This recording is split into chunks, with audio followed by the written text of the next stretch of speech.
pertenecemos al cinturón de fuego del Pacífico. Y esa idea entonces nos permite señalar que hay una relación de tipo volcánico, de tipo sísmico y de tipo fallamiento.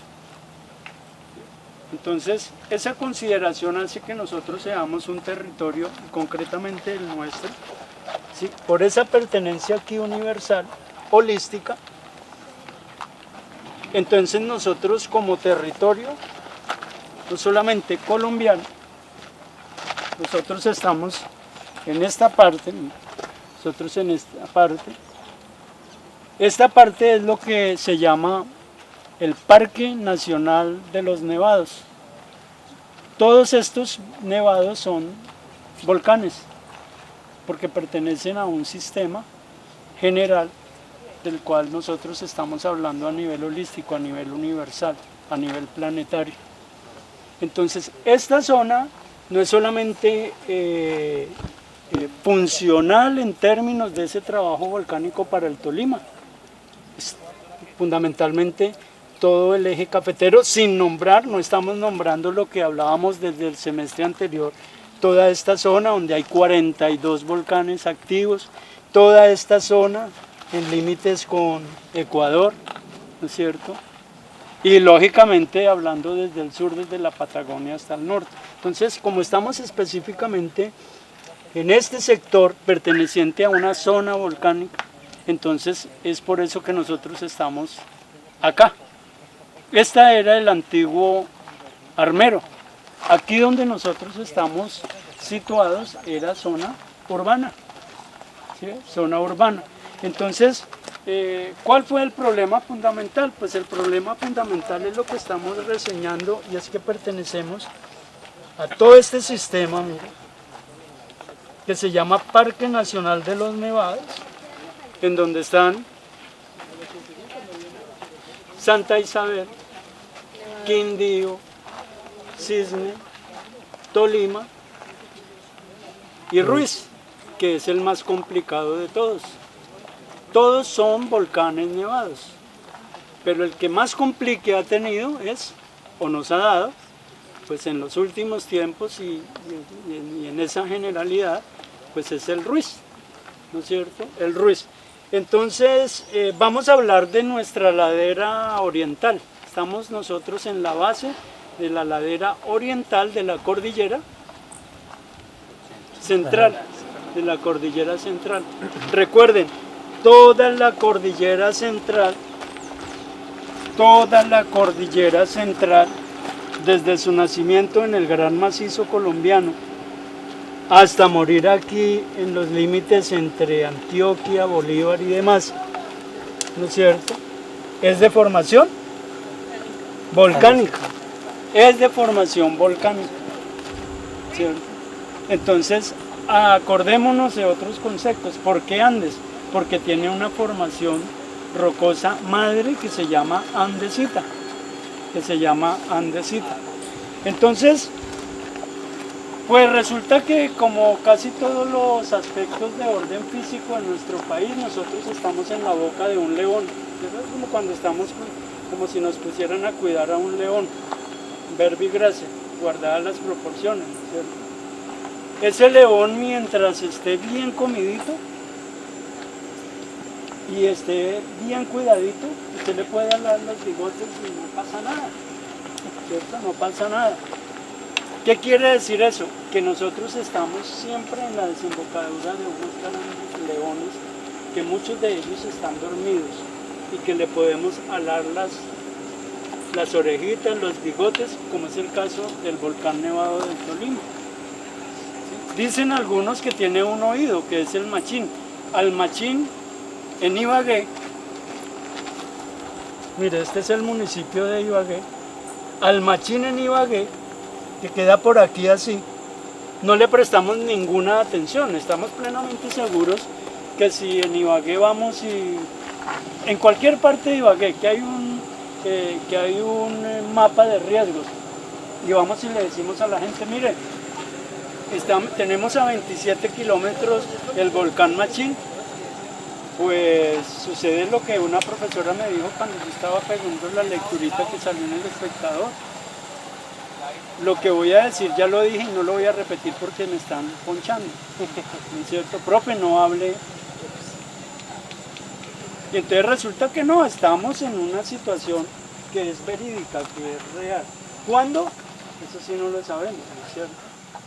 Y como no lo sabemos, pues resulta que entre el siglo XIX y el siglo XX, esto que nosotros estamos pisando desapareció alrededor de 5 veces. Lo que pasa es que en términos humanos, en términos sociales, en términos políticos, en términos económicos, el hombre tiene que buscar dónde adaptarse. El medio natural, dijeron los franceses, el medio natural en el siglo XIX, por eso se llama proyecto geográfico decimonónico, en el siglo XIX los franceses dijeron, el medio geográfico nos determina. Y se equivocaron, no es que nos determine, nos adaptamos que es diferente, ¿no es cierto? Nos adaptamos que es diferente. Entonces, el problema es que Armero como Ibagué, Cali, tiene problemas de inundación cada vez que el río Cali, que el río Cauca, y también el río Cali, pero el río Cauca, se sube de nivel, hay periodos de lluvia, Cali sufre. ¿Sí ven? La famosa canción del puente para allá, está Juanchito, y Cali es Cali, lo demás es Loma. Pues ellos lo toman es porque realmente Cali está sobre un sector que ni siquiera es peniplano, bajo. ¿Sí ve? Y cada vez que el río Cauca, entonces hablo de esas generalidades, ¿por qué, muchachos? Porque en Colombia no tenemos ningún sitio seguro. Y este espacio que estamos visitando nunca fue, nunca es, ni nunca será seguro, porque nosotros estamos en la boca de ese león, que ese león no está dormido, ese sí está en constante trabajo, que se llama el volcán Nevado del Ruiz. Y tiene incidencia no solamente para el viejo Caldas, sino que ha tenido mucha incidencia en la formación de todos estos territorios del Tolima. Dice el profesor Miguel Espinosa, no sé si han visto clases con él, a lo mejor más adelante van a ver clases con él. El profesor Espinosa explica en un texto que tiene, lo escribió hace un buen rato, sobre las regiones en el Tolima, y dice, canta el alma de mi raza en el bunde de Castilla. Y resulta que ese bunde de Castilla no habla de las condiciones específicas que tiene el Tolima. Una, de alto riesgo, el sector de la montaña. Medio departamento recorrido por ese sector de la montaña, y el problema no es de que solamente incide el volcán Nevado del Ruiz. Hacia el sur tenemos el Huila, vean. ¿Sí ve? Y todo esto, muchachos, todo esto pertenece a su vez a una gran falla, que ya la hemos nombrado, se llama la falla magistral de Romeral.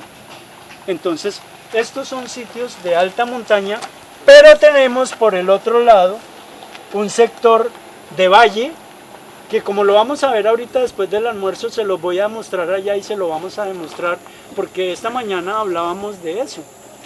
¿Sí ve? Las geografías nos muestran cuestiones objetivas, lo real, lo que vemos. ¿Sí ve? Lo que vemos. Pero también nos muestra cuestiones abstractas, lo que yo pienso y lo que yo idealizo. Por ejemplo, de esas geografías abstractas vamos a retomar el hecho de este tipo de rocas que estamos viendo ahí y que ahorita hablamos, ¿no es cierto? Entonces, en términos reales, nosotros no tenemos aquí en dónde ubicarnos. Si nos ubicamos a la orilla del río, pues el río nos sirve y nos da vida. Pero si no lo cuidamos, también nos toma por desprevenidos y nos lleva por delante. ¿Qué pasó acá? Aquí resulta que nacen, miren la relación que estoy haciendo para que no me hablen solamente de vulcanismo y de sismicidad. Toda esta es una zona, como ustedes no venían dormidos, afortunadamente, y por primera vez venían observando, por donde le miramos hay sistema de escorrentía. ¿Qué significa eso? Hay ríos. hay quebradas. Y estas son quebradas, veníamos hablando con el profesor Gider, son ríos, son quebradas que son supremamente rápidas, por lo que hemos dicho, porque son de vertiente y nacen en alta montaña. Entonces, por supuesto que cuando crecen, cuando se genera un evento como el de el volcán Nevado del Ruiz hace 36 años, bueno, va a ser 36 años, pues ¿qué genera? Toda una catástrofe, porque arrastra una cantidad de materiales que ya no solamente es lava, ¿sí? El magma se convierte, cuando sale a la superficie, el magma, ese material magmático se convierte en lava, sale. El trabajo volcánico, lo recuerdo, el trabajo volcánico puede ser eruptivo, sencillamente vomitar, ¿cierto? Vomitar, ¿cierto? Pero puede ser explosivo. Entonces, aparte de vomitar, viene la explosión. ¿A dónde van a parar esos materiales? ¿Cómo les parece que muchos de esos materiales? Por ejemplo, quiero decirles, en aras de mis recuerdos, para la época yo trabajaba en La Dorada Caldas, y la noche del miércoles, amanecer el jueves, a nosotros en La Dorada Caldas nos tocó recoger gran cantidad de material de esa explosión. ¿Qué recogíamos? Arenas, areniscas, y la gente, terrible, ¿qué pasó? Bueno, pues que hizo erupción el volcán Nevado del Ruiz. Y como a las 5:30 de la mañana fue que nos dijeron Armero desapareció. ¿Y por qué desapareció? Porque aquí se presentaron 3, entonces ese material magmático que sale, ¿cómo se llama? Lava. Y la lava se convierte en lahar. En lahar. Entonces es la unión de todo ese lodo. ¿Cómo les parece que en ese trabajo aquí se derritió? No está calculado todavía porque eso no fue un trabajo de un día. Eso fue un trabajo de muchos años anteriores. Aquí había un profesor en el Líbano, era amigo mío, era profesor de bachillerato, pero muy inquieto, de esos profesores que no tienen muchos títulos, o que no tenemos muchos títulos, pero que estudian. El profesor Jorge Gallego subía todos los fines de semana a molto propio, sin que nadie lo patrocinara, y demostró el trabajo que se estaba haciendo. Pero claro, nadie le creyó, porque volvemos y le decimos, oiga, yo decirle a usted, hágame el favor y deje la casa, que es que mira, se nos va a venir el volcán encima. ¿Usted qué dice? No, pues yo qué voy a dejar mi casa, yo qué voy a dejar mis pertenencias. Y miren lo que quedó Armero, ¿cierto? Y miren lo que quedó Armero. Entonces, ¿qué sucedió? Aquí vienen una gran cantidad de sistemas de escorrentía, entre ellos el Lagunilla. Pero resulta que el hombre, para adaptarse a las circunstancias, el medio, como dijeron los franceses, no lo determina, pero el hombre tiene que adaptarse. ¿Sí? No solamente al calor, sino a las vicisitudes que le determina ese medio, ¿cierto? Entonces, ¿qué hizo el hombre para poder desarrollar? Vuelvo y repito, en los últimos 200 años, Armero desapareció 5 o 6 veces. La más catastrófica, perdónenme ese más, pues fue hace 36 años, porque ya Armero no era un villorio, no era una villa, era una ciudad, era la ciudad más productiva en el Tolima. El Tolima, lo que dice Miguel Espinosa, el Tolima está dividido en 3 sectores, un sector montañero, un sector de valle, que entre otras aquí nos creemos gringos, y un sector completamente de valle, pero muy seco, ¿cierto? Que es el sector indígena. ¿Sí la ve? Es el sector indígena. Pero todo ha tenido incidencia en esta doble condición, que es la pertenencia a un sistema volcánico, pero también la pertenencia a un sistema sedimentario. Entonces, ¿qué pasó? El Lagunilla se desborda, trae toda esa cantidad de materiales, pero el hombre lo desvió. ¿Sí ve? Lo desvió. ¿Lo desvió para qué? Para poder construir mejor. ¿Y qué pasó hace 36 años? Pues en Lagunilla traía toda esa cantidad de lahares porque fueron 3 lahares. No sé si me permiten la expresión, fueron 3 bocanadas. Claro, la última fue la que hizo más estragos. El profesor no se sabe a ciencia cierta, esos son los mitos que nos creamos, esa es esa geografía abstracta de la cual estamos hablando. ¿Se acuerdan el semestre pasado cuando hablábamos de los famosos triángulos, cierto? Milton Santos nos habla de eso, ¿no? De esa tríada, de esa nosotros llamamos dialéctica. Milton Santos nos habla de una trialéctica. ¿Sí ve? Y es cómo construyo, dónde construyo y con quién construyo. Yo me hago con el que yo quiera hacerme, pero yo construyo de acuerdo a ciertas circunstancias. Pero está el medio físico. ¿Sí ve?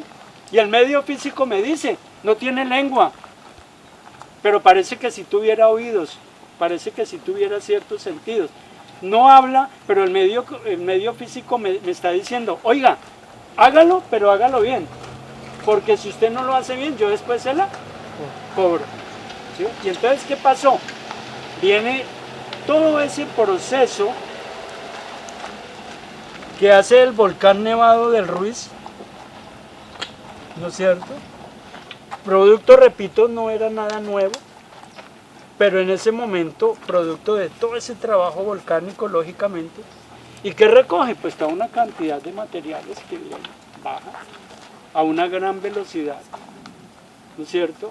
Y deposita materiales como el que ustedes están viendo ahí. Esa roca, la mitología dice que esa roca era la que estaba, y allí más adelante hay más rocas de estas, pero la mitología dice que esa roca era la que estaba allí en Convenio, la que estaba haciendo fuerza y taponando al río Lagunilla, que después, con la segunda y tercera bocanada, que se llaman lahares. Lahares es el conjunto de lava, lodo, tierra, arenas, vegetales, animales, entre ellos el hombre.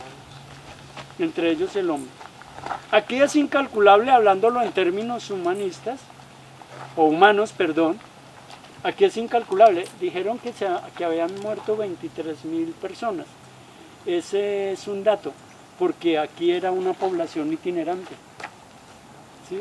Aquí era una población itinerante. Entonces, de esos aspectos seguramente que va a hablar el profesor Guide, creo que sí. Entonces, en términos físicos, esta es una zona completamente grave, vulnerable, esta particularmente, ¿no es cierto? Esta particularmente. Y hay un trabajo constante, es decir, ese trabajo no ha terminado. Si usted le da por ir a pasear, si usted le da por ir a hacer un ejercicio como este hacia el volcán Nevado del Ruiz, le dicen hasta cierto momento usted puede llegar hasta acá. Y de pronto usted, y no es que esté casposo por la caspa, sino por la arena y la arenisca y los materiales que constantemente están saliendo ahí. ¿Sí? Constantemente están saliendo ahí. ¿Hasta dónde puede llegar si es explosivo? Pues imagínense que hace 36 años esos materiales de arena, areniscas y demás fueron a parar hasta las islas de las Antillas Menores, a Venezuela. Hay una pregunta que siempre se hace uno, oiga, ¿y por qué la cordillera oriental, que nos dicen que es sedimentaria, tiene ciertas condiciones? Ah, porque ha recibido materiales. Oiga, ¿por qué la cordillera central, donde vamos a estar pasado mañana, por aquí así? ¿Sí? Por aquí así. ¿Por qué la cordillera central tiene termales? Ah, porque debe haber algunos conductos regulares que permiten la presencia de esa otra forma de tipo volcánico, por ejemplo los termales. ¿Sí? Porque acuérdese, el trabajo volcánico no solamente tiene una característica física en términos de estos materiales que son como. Estos materiales son como sólidos. Sólidos. ¿Sí? Salen también materiales gaseosos, gases. Pero salen también materiales líquidos, ¿cierto? Entonces mire que esto digamos que no es solamente, digamos, para el Tolima, sino que hay muchos sectores también, aparte de esto. Mire, la gran falla magistral de Romeral, toda la cordillera central, y va a pasar a los Santanderes, y se pierde por allá en Mérida, ¿cierto? Entonces fíjense ustedes que hay una incidencia general con respecto a un sistema que es específico. ¿En dónde tuvo incidencia el trabajo del volcán Nevado del Ruiz? En todo el centro de nuestro país. En todo el centro de nuestro país. Entonces, el resto pues es consideraciones ya de tipo social, económico, político, qué pasó con la gente, qué pasó con el norte del departamento del Tolima, qué pasó, el municipio de Armero desapareció. Sí, como condición política el municipio de Armero desapareció. Luego a alguien se le ocurrió decir políticamente, porque eso tiene condiciones de, no solamente económicas, sino de cuestión política en términos de votos. Entonces dijo, no desaparezcamos Armero como tal, llamémoslo Armero Guayabal. Pero si usted visita Armero Guayabal, pues nada que ver con lo que era Armero. ¿Sí me entiende? Entonces, esa catástrofe incidió en Honda, por ejemplo. El río Gualí acabó con medio Honda. ¿Sí? El Totare, que ahorita lo pasamos cuando estábamos pasando al frente del cerro de la Picota, el Totare. Allí el río, en el alto de Río Recio, el río Recio, acabó con muchos cultivos. Toda esta zona que estamos recorriendo es una zona relativamente nueva, porque todo lo que estamos pisando aquí, muchachos, es producto de ese último trabajo volcánico hace 36 años. Como decíamos en el MOIR, por ahora yo dejo ahí y hay más cuento para más adelante. Referencias que tienen que ver con los trabajos de grado que les mandé a leer. Entonces yo les he dicho en clase que la región es una región, que el Tolima tiene 3 regiones. Culturalmente hablando, entonces la explicación que da el profesor Orlando, esto es una región homogénea en términos biofísicos, esto es una región homogénea en términos biofísicos y esta es otra. Culturalmente hablando, entonces podemos hacer otra división sobre el concepto de región. El norte del Tolima, el centro del Tolima y el sur del Tolima, pero ya es con un referente diferente que es lo cultural, no la unidad física. ¿Listo? Cuando sucedió la tragedia de Armero, además anunciada, porque acá hubo sobrevuelos de personas muy serias del IGAT y de Ingeominas que avisaron con tiempo y no se les dio credibilidad,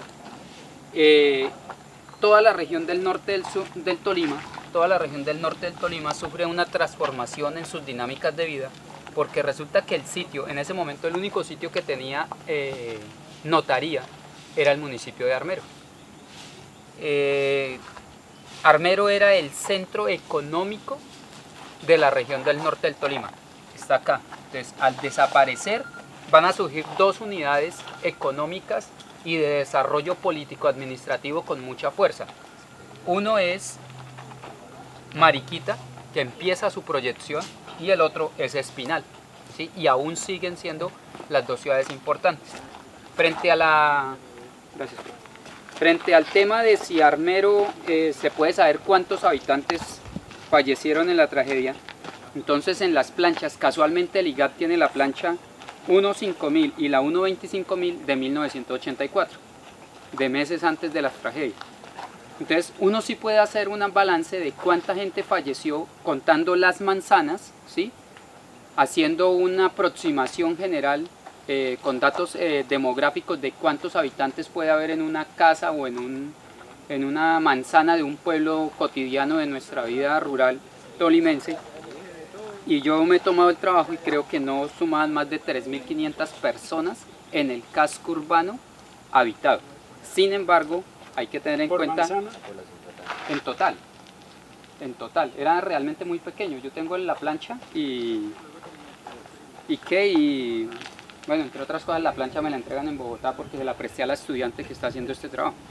Y en total esto por número de habitantes no va para más de 3.500 personas, habitantes, pero entonces viene la población que rota. ¿Por qué? Porque este era el centro productivo del algodón del norte del Tolima. Esta era una región muy rica. Entonces ahí es importante tener en cuenta. Alcanzó a mencionar el profesor Orlando que Armero políticamente al desaparecer se adscribe a Guayabal. La gente de Guayabal no se siente armerita.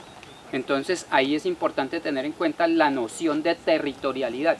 Los guayabalenses no tienen sentido de apropiación del territorio como los armeritas. Los guías que encontramos acá, ninguno es armerita. Todos son de Lérida, ni siquiera son de Guayabal. Y Lérida está antes de Armero. Dentro de las proyecciones, el Senado de la República, lo van a leer ustedes en el documento, el Senado de la República en la conmemoración de los 30 años emite un decreto y saca una cosa que llama el relevamiento turístico de Armero. Usted puede pararse aquí a ver cuánta gente entra en un día normal y esto atrae mucho, primero porque estamos sobre un camposanto, ¿sí? Segundo porque a nivel latinoamericano es una de las grandes tragedias de los últimos 50 años. Está el terremoto de Ciudad de México, ¿sí? Está el terremoto de Nicaragua y digamos que esto es algo excepcional como condición física y de desastre. Lo otro es que esta vía sufrió una transformación. Toda persona que viniera hacia el norte del Tolima antes tenía que venirse por Villeta, Honda, o sea la ruta que vamos a hacer de acceso al altiplano, y la vía Cambao era una vía muy esporádica de uso y por aquí actualmente circulan todas las personas que se dirigen Bogotá-Manizales. Entonces se volvió una arteria principal de la comunicación entre 3 departamentos y por acá pasa mucha gente y todos son, entremos una vuelta, miramos, pero aquí hay ausencia absoluta de un proyecto pedagógico que permita orientar a las personas, ¿sí?, de manera seria, ¿sí?, sobre lo acaecido acá y el impacto, porque a partir de ahí es cuando el país se empieza a pensar qué es un plan de emergencia, cómo se hace una ruta de evacuación, que además es obligatoria en los colegios. A ustedes les toca hacer eso en el simulacro de evacuación nacional del mes de octubre, creo, ¿sí? Pero nosotros en ese momento estábamos muy inmaduros frente a prevención de desastres y emergencias. El puesto de mando unificado de ese momento lo tuvo a cargo un docente compañero mío, que era el único que en ese momento, no porque ser el más inteligente, sino por lo que dice el profesor, gente muy curiosa, y resulta que era el único que sabía manejar todos los radios de frecuencia modulada, por ser radioaficionado, y a él le tocó administrar todo a nivel nacional y comunicarse con el resto de entidades a nivel global, porque él tenía la capacidad y su formación había sido eso.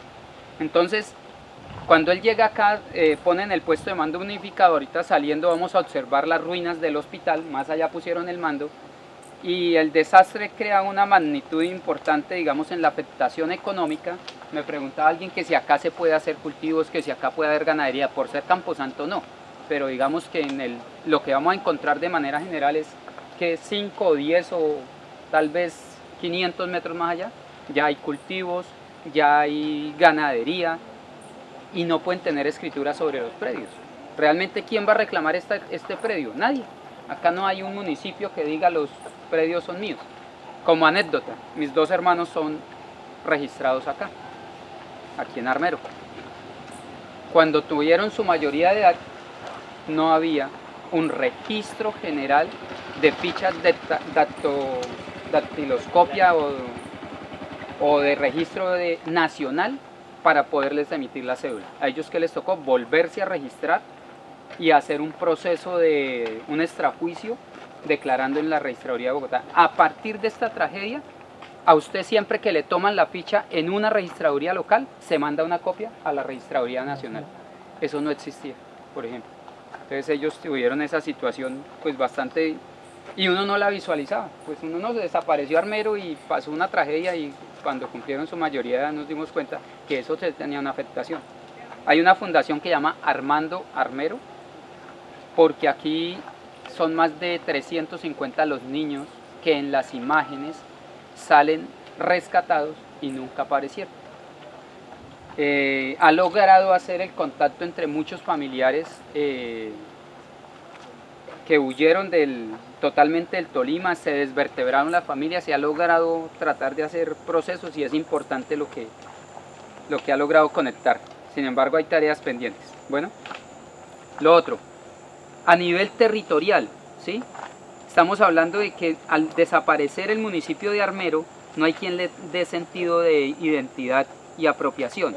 Recientemente se inauguró en Guayabal, en Armero Guayabal, un nuevo Confenalco, ¿sí? Que se llama el Parque Omaira Sánchez, en homenaje a la niña que, digamos, es emblema del tema de Armero.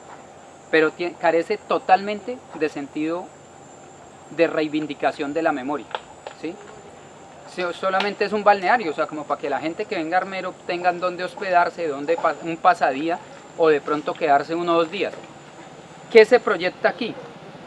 Que este municipio puede ser el gran atractivo turístico del departamento del Tolima. O sea, cuando empiezan las cosas a cambiar en el territorio, usted empieza a visualizar para dónde va el tema. Entonces aparece el Parque Omaira Sánchez, aparece el Confenalco, acabaron de arreglar el mirador, ¿sí? Todo eso está en el trabajo de grado que ustedes ya tienen para que lean. Y toda esa cantidad de cositas van conduciendo a que alguien se está imaginando, recuerden la noción, el territorio intelectual, el territorio imaginado, alguien se está imaginando para qué va a ser esto a futuro. Ya se ha planteado y hay una discusión, y es que la alcaldía pretende hacer un convenio con el SENA para que se dé guianza de patrimonio en el colegio principal, en la sede de Gonzalo Jiménez de Quesada, y al entrar acá se cobre. O sea, que esto no sea de libre circulación como lo hacemos nosotros, sino que haya un costo, ¿sí?, por la visita guiada con los estudiantes formados a través del SENA. Esto apunta a constituirse así. ¿Listo? Nosotros estamos en la parte, digamos, más al sur del municipio, ¿sí? Sin embargo, más al sur es que el río viene por esa franja. Y lo que bien les decía el profesor Orlando, ¿qué hizo el río? Recuperar su cauce. Toda cuenca hídrica, al ser modificada, tiende a recuperar su cauce en cualquier proceso no anómalo, sino de eventualidad sísmica o eventualidad hídrica. ¿Listo? Nosotros acá estamos en una zona que geográficamente también hay que decir, históricamente también hay que decirlo, toda la franja de cordillera tuvo influencia subversiva, y todo el tema de entre el río Magdalena y la central Ibagué Mariquita, desde Lérida hacia el norte, tuvo una altísima influencia paramilitar hacia el año 2005. Entonces vemos, en la historia se dice que la única república anarquista de Colombia que realmente existió, la fundaron unos señores en el Líbano hace más de 70 años. Ahí todavía no estamos hablando de subversión. Y este norte del Tolima tuvo una fuerte influencia de unas personas de tendencia de derecha armada que venían desde el sur de Caldas con influencia hasta Lérida. No pasaron de Lérida, no sé por qué. ¿Listo?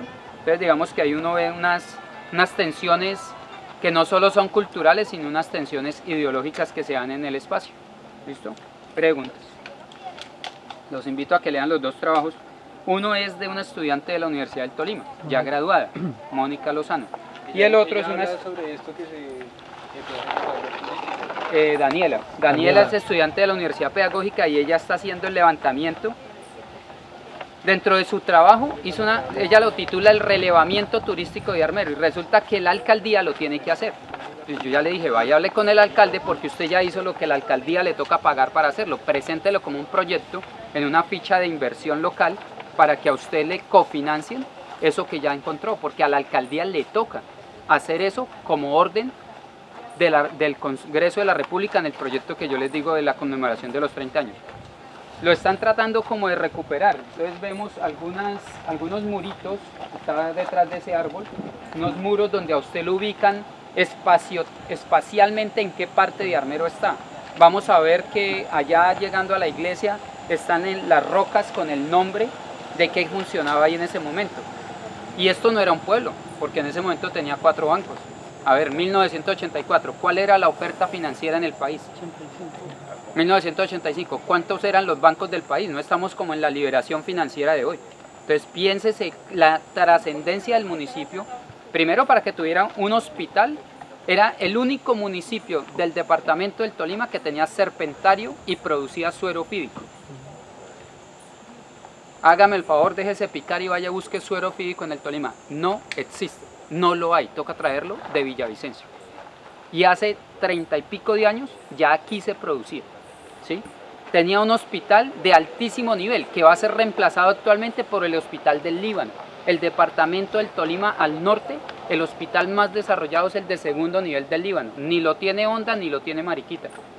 Y por eso vemos tantas remisiones en ambulancia de Ibagué al Federico Lleras Acosta. ¿Sí? Porque allá tampoco llegan a ninguna clínica privada porque no tienen el nivel operativo de atención en temas graves. ¿Listo? Entonces no era cualquier pueblito. El número de habitantes, eso sí está, porque además en esa época nosotros estábamos atrasados con los censos. Los censos hay que hacerlos cada 10 años y nosotros no habíamos hecho el del 85. Estábamos esperando para hacerlo así como este, que lo hicimos el año pasado y nos tocaba en el 2015, algo parecido. ¿Sí? Sí, es normal. Para los censos eso es cofinanciado por las Naciones Unidas, eso no le vale un peso al Estado colombiano. Y ellos siempre dicen que es que no hay plata para hacerlo, es mentira. Las Naciones Unidas aportan los rubros para eso, porque a partir de eso se generan políticas globales. ¿Listo? Entonces desaparece Armero, Mariquita se constituye actualmente como un nodo, ¿sí? Comunica, es una tríada importantísima. Y Honda, que es un municipio que poco a poco fue perdiendo fuerza por culpa de la fatal vía entre Bogotá y Honda, que es terrible, y le cede fuerza, ¿dónde es que se me hizo? A Melgar, como centro vacacional de Bogotá. Si usted mira, las distancias son prácticamente iguales. ¿Qué justifica que la gente se traslade de Honda a Melgar? Que la vía acá es terrible. Hace no más de 4 años, la vía Bogotá-Honda estuvo cerrada durante 4 meses, allá donde vamos a parar más tarde con el profesor Orlando. Entonces es un tema que no se ha podido corregir. ¿Preguntas? ¿Listo? No hay más, compañeros. Profe, buenas. Hola, Marcel, cuénteme. No soy de... Tranquilo, pregunta. Pero alcancé a escuchar algo. Mi mamá, primero que todo, buenas tardes. Mi nombre es Jairo, vengo de la costa. Pero mi mamá es nacida ¿Acá en Armero? Incluso ella tiene el carnet que dieron en su momento, pero mi mamá se fue para la costa. Mi mamá nunca fue, o sea, reubicada ni nada por el estilo. Ella todavía tiene algún... La Fundación Armando Armero es una fundación privada, pero esa fundación está canalizando recursos públicos porque para esto se dio, o sea, la dinámica del país ha llevado a pensarse la memoria, ¿sí?, como algo que hay que ser reconstruido y reparado. Para eso hay rubros. En la Fundación Armando Armero, ellos tienen una sede en Bogotá. ¿Ustedes viven en...? No, estamos lejos. En la costa. En Bogotá y en Ibagué tienen sedes, pero ellos tienen en la fundación tiene página de Facebook. Y ahí hay unos procesos para, digamos, beneficios de las personas armeritas. ¿Sí? Lo que pasa es que acá hubo una desestructuración de tejido social terrible, pero por algo que no fue fenómeno de violencia, es que pasó el agua y adiós, compañeros. Entonces acá familias de mi familia materna lejana, acá quedaron como 35 personas, lejanas. Entonces todo eso deconstruyó tejido social. ¿Qué ha hecho la Fundación Armando Armero? Tratar de reconstruir, pero no ha sido fácil. Primero porque mucho armerita se niega a volver al dolor, a volver a sentir ese dolor de armero, ¿sí? O sea, eso marcó profundamente a la población. Segundo, porque han habido como unos intereses de no develar la cantidad de recursos que se robaron acá, porque tristemente las ayudas internacionales, por ejemplo, llegaban a Buenaventura y se direccionaban para otro lado. Lo de los niños desaparecidos y sacados vivos de acá, que se vendieron al exterior. En esa época no había tráfico de órganos, sino que los niños. Yo le doy el niño a una familia europea y cambio unos recursos. O sea, las anécdotas al tema. Entonces, ¿qué se ha intentado hacer? Ocultar, hacer así. El tape-tape para no herir más. ¿Dónde se aviva el sentimiento? Hace 4 años que se cumplió. ¿Esto está cumpliendo 34 o 36? 36 cumple ahorita. En los 30 años que se cumplieron, aparece mucha gente diciendo, espérese porque falta tal cosa, está pendiente tal cosa. Y hay un movimiento social de los armeritas para que estos terrenos se retornen a las familias como una reparación del Estado y el Estado los pague, ¿sí? Y eso es fácil de saber quién era el dueño, porque fichas catastrales y notariales sí existen. Usted encuentra fichas catastrales de este país desde 1915. Entonces sí, ahí hay un movimiento tratando de que el Estado reconozca y repare económicamente, pero viene la otra cara de la moneda, que el Estado entonces dice, yo reparo, usted me cede eso, pero yo voy a explotarlo. Y por eso digo que a futuro lo que va a hacer acá es un centro privado de explotación de la memoria. Claro. ¿Sí? Entonces, bueno, ahí hay una discusión. Muchas gracias. Listo, señor. Gracias.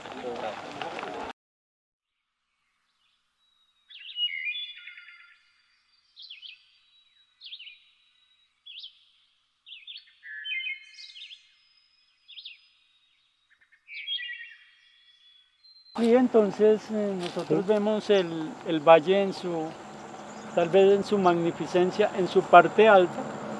Pero lo que quiero decir es que, y lo que he repetido en algunas ocasiones, a veces en esas geografías que nosotros manejamos, damos conceptos que a veces no es que sean erróneos, sino como decíamos esta mañana, a veces son abstractos por la misma condición física del terreno, ¿no es cierto?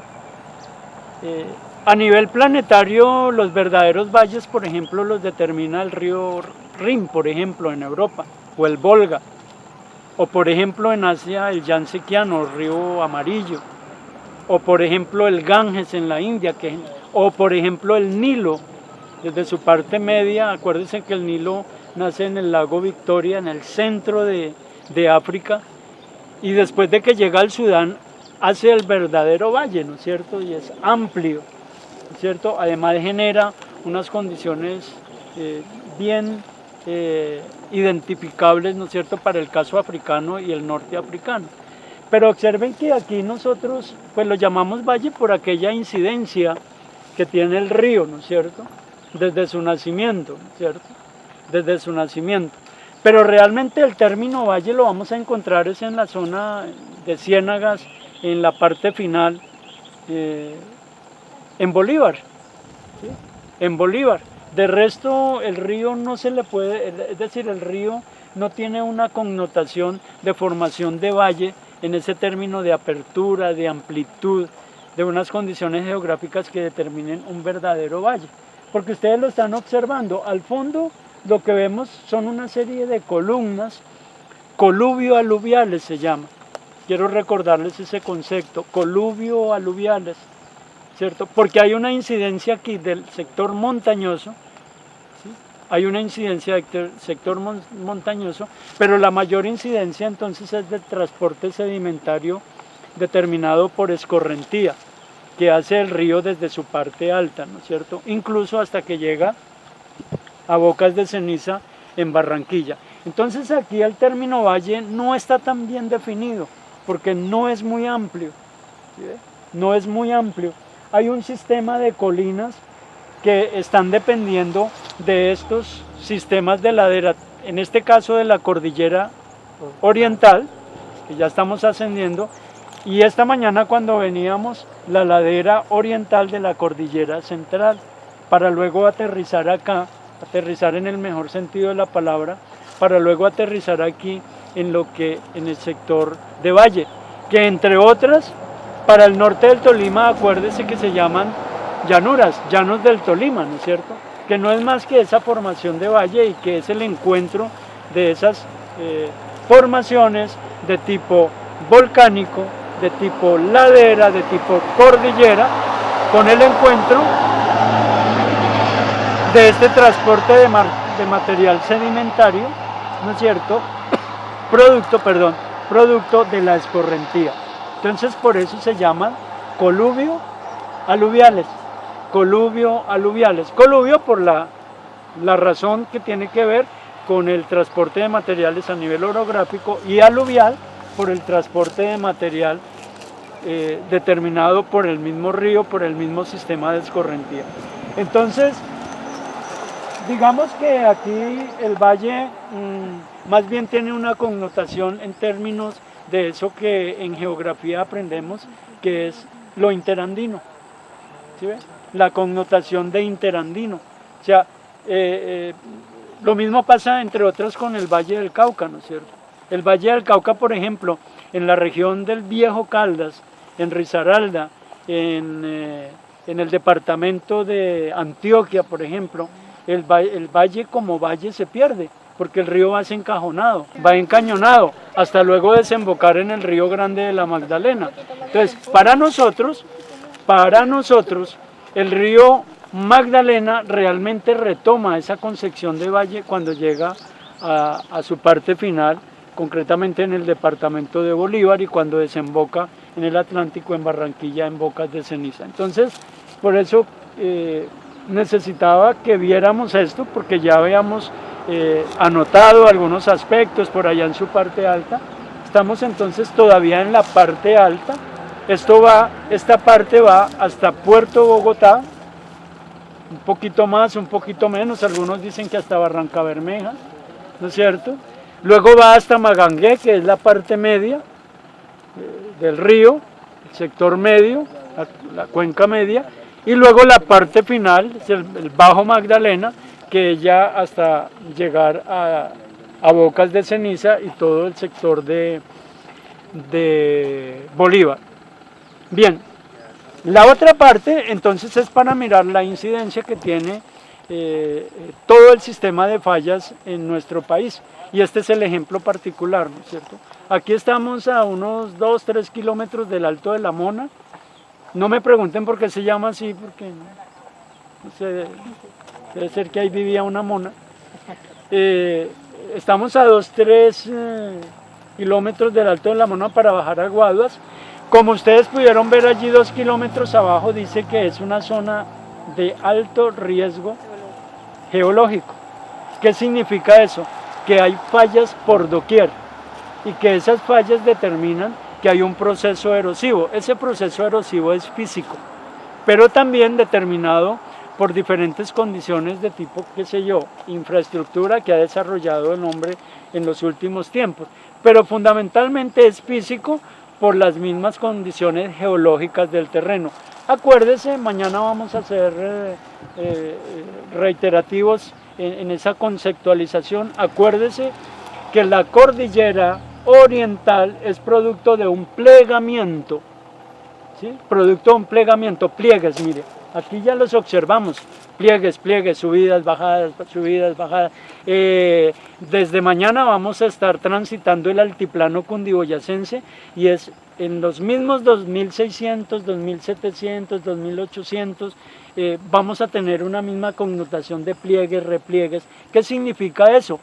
La presencia cercana del escudo guyanés. Ya se aprendieron la lección del escudo guyanés. A diferencia de las otras dos cordilleras, la central y la occidental, que sí son de formación andesítica, que sí son de formación volcánica. Entonces, esta falla tuvieron que hacerle una gran cantidad de aspectos, tendrían que hacerle una gran cantidad de prevenciones. Por ahí salió una fotografía en la cual muestra, no sé, no recuerdo qué parte del mundo ni qué parte es, en donde dice, oiga, mire lo que hacen en tal parte que aquí en Colombia no han sido capaces de hacer. Y es que una infraestructura de forma tal de que pueda contenerse el proceso erosivo y fallamientos como este se puedan obviar. Bueno, aquí hicieron un trabajo, ustedes están sobre él, ¿no es cierto? Y es que como le iban quitando montaña a la falla, pues mayor era el proceso erosivo. Vea, ustedes lo pueden ver, es un terreno suelto, es un terreno sedimentario, es un terreno calizo. Entonces aquí cuando llueve es greda, y cuando no llueve entonces es arena, ¿sí? Y es un terreno suelto. Entonces, ¿qué hicieron? Pues vamos a construirle un puente sobre la falla. Entonces ahora cuidamos la falla y tenemos que cuidar el puente. Ustedes pueden ver, yo no conozco mucho o mejor dicho, no sé de arquitectura, pero pues lo que nos dicen los anales de las infraestructuras es que si algo está fallando, lo que no debe fallar es las bases, ¿no es cierto? Puede que fallen otras cosas, pero mientras usted construya unas excelentes bases, es muy difícil que se caiga algo, ¿no es cierto? Entonces ustedes pueden ver cómo el puente, esta infraestructura, fue construida de forma tal de que pudiera obviar, mire, el fallamiento, ¿no es cierto? Entonces mire desde lo que construyeron desde antes, mire, ¿sí?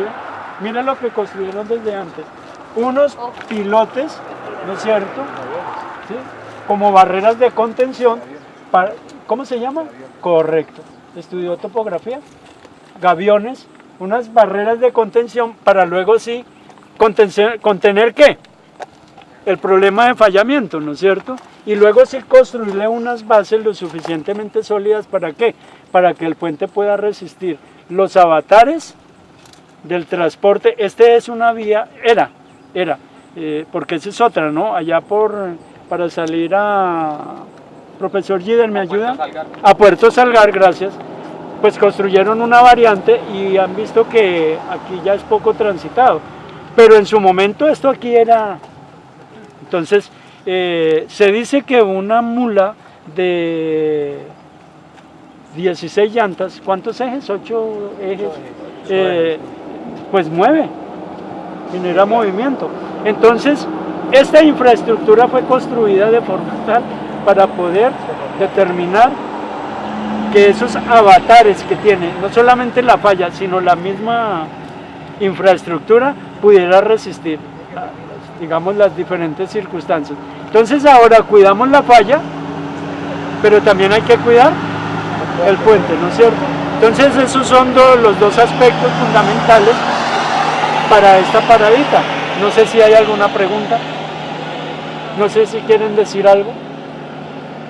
Bueno, entonces, más esa observación, ese mirar, ese otear, ¿no es cierto? Porque en la observación pues está el aprendizaje, más vale mirar que le describan a uno, que le escriban a uno, que leer, ¿no es cierto?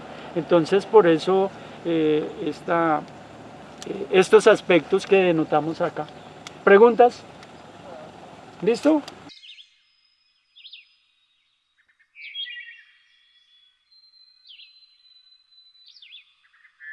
Nosotros estamos haciendo prácticamente el mismo recorrido del antiguo Camino Real de Occidente. El Camino Real de Occidente salía de Bogotá, tomaba Boyacá, bajaba a la Villa de Las Palmas, Villeta, ¿sí? Pasaba por Guaduas, por ahí está la Casa de la Pola, ¿sí? Y llegaba a Honda. Actualmente todavía existe un proyecto turístico a nivel nacional que se llama la Ruta Mutis, que parte de Bogotá y tiene el Camino Real empedrado, existe, ¿sí?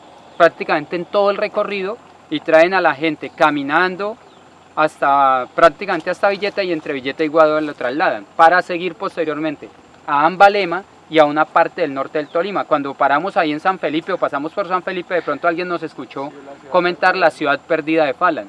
Hace parte del proyecto turístico de la Ruta Mutis. O sea, nosotros estamos circulando el mismo camino que recorrieron todas las mercancías durante el siglo XVI al XIX, ¿sí? De ingreso y salida del país, porque esta era la ruta. Nosotros no habíamos visualizado al Pacífico como una ruta de comercio, entonces no estamos por cualquier camino. El segundo componente es decirles que nosotros venimos de Ibagué bordeando toda la cordillera central y que, espero no equivocarme, pero si todos dirigen su mirada a este árbol, si todos dirigen la mirada a este árbol y se profundizan al fondo donde se alcanza a ver como un quemado más allá de la primera formación física, creo, si no me equivoco, que ahí está Armero. O sea, ¿qué hicimos nosotros? Darle la vuelta a la forma física y llegar acá, más o menos ahí. Y si no me equivoco, también se ve el valle del río Lagunillo. Estoy prácticamente seguro que es eso. Sí, es correcto. No es hacia allá. ¿Listo? Para los que no se han ubicado, están los planos. Primer plano el árbol, segundo plano esta cordillera que tiene esta montañita acá antes del río, tercer plano el deprimido allá y al fondo está Armero, ¿sí? Nosotros estamos visualizando toda la cordillera y al fondo de eso que digo que es Armero, vean el valle en B, el cañón del río Lagunilla. ¿Sí? Sí. El boquete. Sí. Otra cosa es que acá, perdóname, ¿Pueden haber qué? No, porque acá tenemos que estar sobre los 600. Onda debe estar sobre los 600, no. Debajo del nivel del mar, no. bueno, en Armero estuvimos a 320 metros sobre el nivel del mar, Honda está a 560, estamos a 935 metros sobre el nivel del mar. O sea, no hemos salido de la cota del clima cálido, ¿no es cierto? Otra cosa que quería recordarles es que en esta zona, hasta finalizar, el río ya va cansado y por eso sus meandros. Y vea los meandros, el meandro se ve allá. Sus meandros son las curvas. Están estos chulitos acá como en el segundo plano, están las dos cordilleras y al fondo se ve un despejado y allá se ve el río y se le ve una curva. Eso es una formación meandro. La Dorada allá Caldas, es un río maduro ahí.